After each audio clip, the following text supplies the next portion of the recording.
Welcome to the Chop Seat, where Braves country meets the big leagues.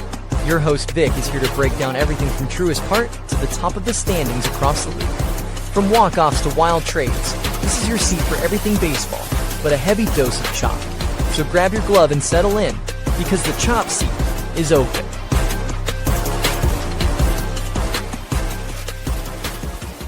Welcome to the Chop Seat, your favorite place for Braves, baseball, and the rest of the league. I'm your host, Vic, and today is Monday, October 27th. We have two games already wrapped up in the World Series. The series is tied up at one game apiece. Advantage, you would say advantage Dodgers, as the series is going home to LA now for the Los Angeles Dodgers. Game 3 is going to be tonight. You got game 4 tomorrow, and then game 5 is going to be on Wednesday. That's if necessary. That's going to be if necessary. Actually, no, what am I talking about? I'm talking about game 6 would be if necessary, and game 7, of course, if it goes back to Toronto. I'm already bugging out. The episode just started. But we had a 9-run inning for one team in one of the games, and then we had a 9-inning start, complete game for another team, another pitcher and another team. So we're going to get into that just shortly. To get into that, let's get into our very first segment. And it's going to be our only segment because we have no Braves news. And this episode is going to be strictly the MLB. So without further ado, let's get into that segment. It's time for the MLB.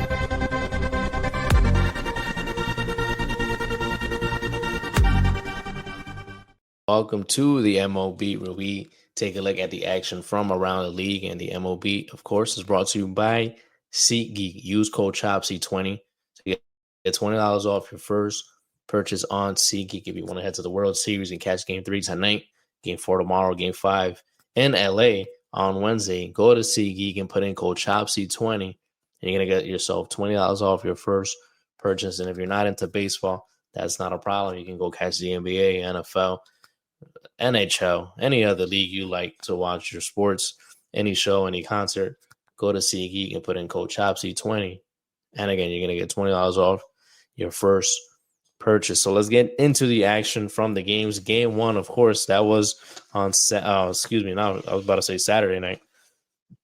That was on Friday night.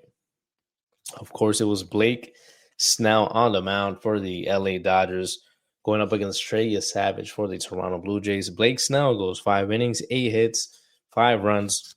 All those earned 3 walks, 4 strikeouts. He gave up 1 homer. Trey Savage goes 4 innings, 4 hits, 2 runs, 3 walks, and 5 strikeouts. Scoring got started early in the World Series. Top of the second, the Dodgers, they strike first in the World Series. And, of course, it's Dodgers legend Kike Hernandez. This guy is like a folk tale, man. He's going to be dudes. When I look back 20, 30, 40 years from now, they'll be like, who was Kike Hernandez, bro? This guy's always there in the playoffs for the Dodgers. Of course, he leads off the scoring with an RBI single. He hit it out to center field. That makes it 1-0 Dodgers. On top of the third, a little bit of trouble for Trey Savage again, first and second with no outs. Will Smith, he gets an RBI single to right field. That makes it 2-0 LA. Freddie Freeman is thrown out on that very play. He's thrown out at third. That helped, put the fire out a little bit. But in the bottom of the fourth, with Alejandro Kirk on first, Dalton. I always have trouble with his name. Dalton Varsho hits a 2-run homer. That ties up the ballgame. He hit that out to center field. Again, ties up the ballgame. That makes it 2-2 in the bottom of the fourth. And then the bottom of the sixth, this is when the Blue Jays blow the doors open. Bobby Shea, he walks. Isaiah Connor for left foot comes into pinch run for him. Alejandro Kirk singles. Dalton Varsho is hit by the pitch. That's bases loaded. Emmett Sheehan comes in for Blake Snell, trying to put out the fire. Eddie Clement greets him with a single to center field. That gives the Blue Jays a 3-2 lead. The stadium is bumping at this point. Nathan Lucas, he comes in for Miles Straw. He draws himself a walk. 4-2 Toronto. Up to this point, Andres Jimenez, he hits a sharp line drive to right field. Everyone moves station to station. Of course, a run scores. That makes it 5-2 Toronto. After recording, just 1 out in his outing. Emmett Sheehan, he comes out of the game. Anthony Banda is brought in to face Addison Barger, who's pinch hitting for Davis Schneider. He clocks a grand slam off a 2-1 slider. Yes, a grand slam from the pinch hitter Addison Barger. That makes it 9-2 Toronto. Then Alejandro Kirk later on, he hits a 2-out, 2-run homer. That makes it 11-2 Toronto. A 9-run inning for the Toronto offense. Big inning, big statement inning to start off the World Series. Top of the 7th, Shohei Ohtani, he hits a 2-run homer. That makes it 11-4. That was off of Braden Fisher, by the way, and that makes it 11-4 Toronto, but that's all the Dodgers can get. It's an 11-4 win in Game 1 of the 2025 World Series for the Toronto Blue Jays. They win Game 1, of course, at home. And listen, this is what I had said in the previous episode. If the Blue Jays are able to get to this Dodgers bullpen, they will be successful in this series. But we had the opposite effect of that in Game 2. You're going to see why just shortly. But again, if they follow this to a T, they will win this series. They will be World Series champions. I'm pretty confident in that. These guys can all hit. They kept the line moving, especially that inning there in the bottom of the 6th. They definitely kept the line moving. Everyone was playing their role. Guys knew exactly what to look for. You know, if you're not a big homer guy, go for a single. Try to draw a walk. You know what I'm saying? Andres Jimenez and those guys like that. But yeah, they just kept the line moving. And I say Andres Jimenez or also Ernie Clement as well. Bo Bichette did a great job also starting that off with the walk, which was good to see him start at second. He had a couple nice plays out there playing second as well.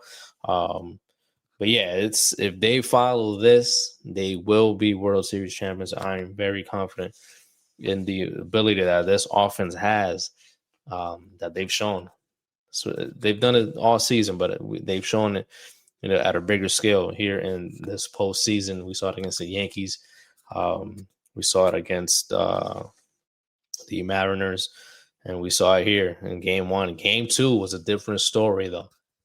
Game 2 is what they do not want to do the rest of this World Series. Yoshinobu Yamamoto, he goes 9 complete innings, a complete game. 9 innings with just 4 hits allowed, 1 run allowed, no walks. Very good start from him with 8 strikeouts.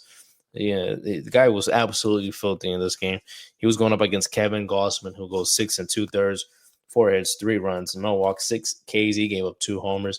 Not a bad start from Kevin Gausman, but Yoshinobu Yamamoto was just straight filthy.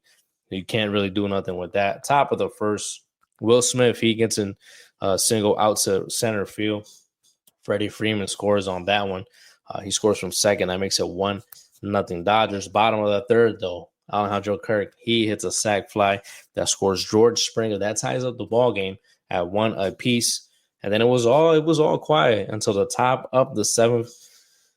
Kevin Gausman was still in the ball game. Recorded 2 outs here. But Will Smith, he hits a homer out to left field. Will Smith is back 2-1 Dodgers, and then Max Muncy later on hits a homer to left field. That's 3-1 Dodgers. Top of the 8th, Jeff Hoffman, he relieves Louis Varner with the bases loaded, trying to put out the fire, but he comes in with a wild pitch. That plates Andy Baez. That makes it 4-1 Dodgers.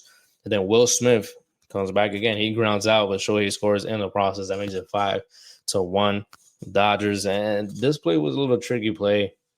Infield was in. Jimenez gets the grounder. He decides to go to second for the first out, and then they try to get the double play. Throw is not in time. He could have gone home. If he would have gone home, they cut that runner from third out just in time. Even if they didn't get the double play, they would have got the runner out at home. That would have kept the game at 4-1. But, you know, he decides to go to second and then to first. Throw was not in time at first. So the runner from third is able to score. That made it 5-1. 4-1. It's not that it was a far ball game. 5-1 is still doable. You get the bases loaded, you crank one out. Game is tied. But 4-1 would have been obviously way better in this situation. But even so, Yoshinobu Yamamoto was lights out. So 5-1 looked like a big mountain to climb, and it was exactly just that. Yoshinobu Yamamoto, like I said, he goes the distance, 9 innings, 8 strikeouts, just 1 earned run, and 4 hits allowed. The Dodgers are able to win this game 5-1. Bullpen is nice and rested, and the series is tied at 1 game apiece going into tonight, game 3. And this is for game, and I'm sorry to go back into the game 1. I got excited. I went over there to game 2, but game 1, just wanted to go back to the bullpens. For the Dodgers, it was, of course, you heard me mention Emmett Sheehan and Anthony Banda. And then it was Robleski to come in after that, and Will Klein. And for the Blue Jays, they use Fluharty, Sir Anthony Dominguez. You heard me mention Braden Fisher. He's the one that gave up that homer to Shohei Ohtani. And then Chris Bassett came out, pitching an inning in relief, and Eric Lauer pitched the last inning. And then for game 2, of course, no one from the Dodgers bullpen was out there. Like I said, they were able to be nice and rested with the day off yesterday as well. But for the Dodgers, after Kevin Gausman, it was, of course, Louis Varland, as you heard me mention, Jeff Hoffman, and then Braden Fisher was brought out. Get that those final 3 outs. But again, bullpens should be fine. No one's really gotten taxed. They both managers able to spread out some of that work. So you had the day off yesterday. Everyone should be good to go for tonight.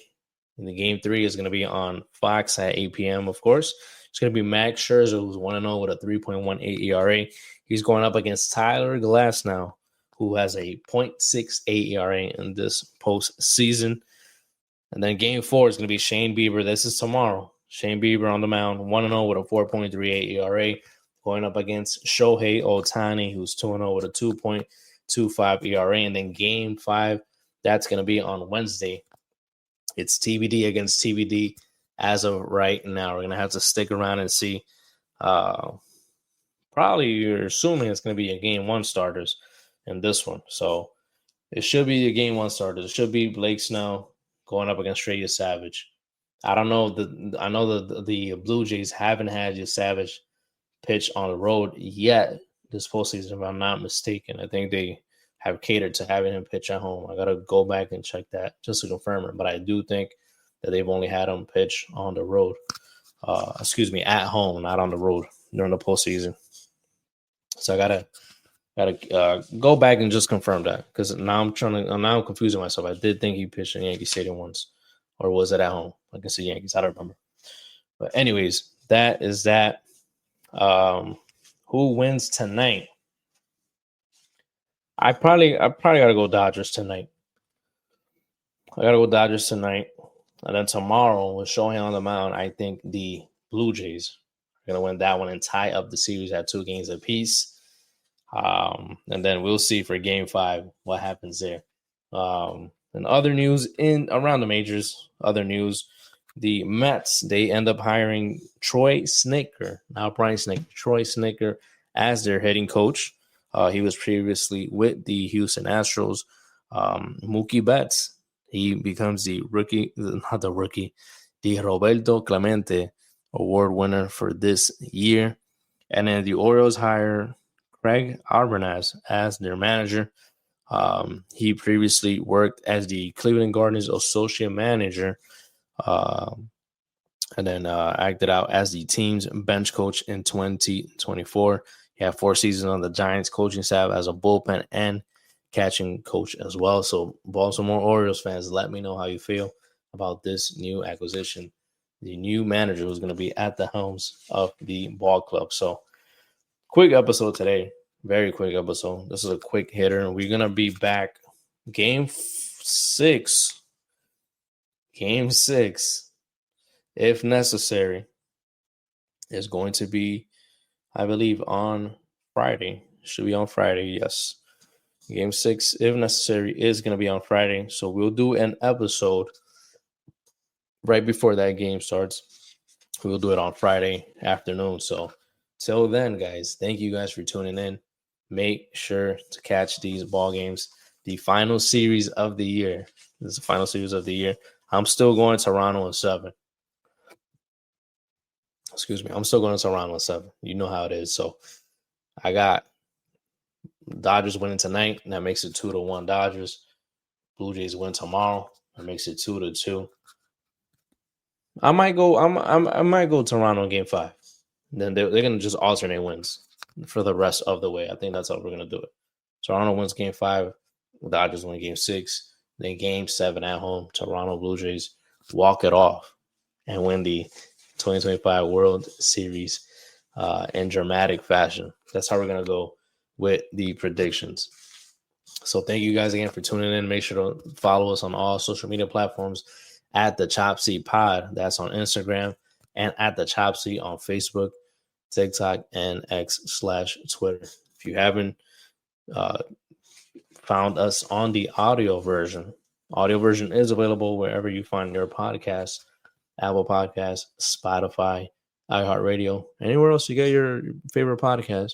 Put the Chop Seat into your rotation. You're going to be able to find it on all those podcast platforms. So till then, till Friday, we'll see how the series is. We'll see who's going to be leading the series by Friday. If, like I said, if necessary. Hopefully it is necessary. I wouldn't want the series to finish in 5 games. I wanted to get more dramatic. So anyways, we'll keep in touch. Enjoy the ball games. And then we'll see you next time on the Chop Seat.